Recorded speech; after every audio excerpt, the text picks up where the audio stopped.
நம்ம வந்து நடித்தா ஹீரோயினாக தான் நடிக்கணும், ஹீரோவாக தான் நடிக்கணும் அப்படி யாருக்குமே அமையாது.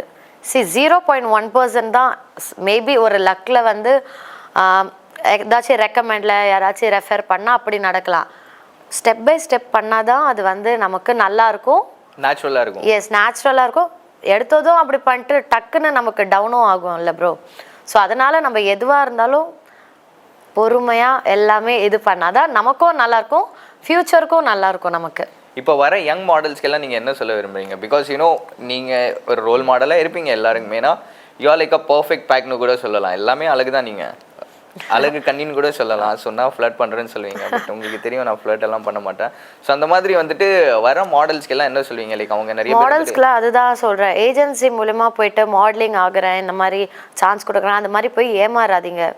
ஸோ எதுவாக இருந்தாலும் உங்களோட ஃப்ரெண்ட் சர்க்கிள்ஸில் 4 பேர் கூட கன்சல்ட் பண்ணிவிட்டு அதுக்கப்புறமா என்ன ஸ்டெப் வேணாலும் எடுங்கன்னு தான் நான் சொல்லுவேன்.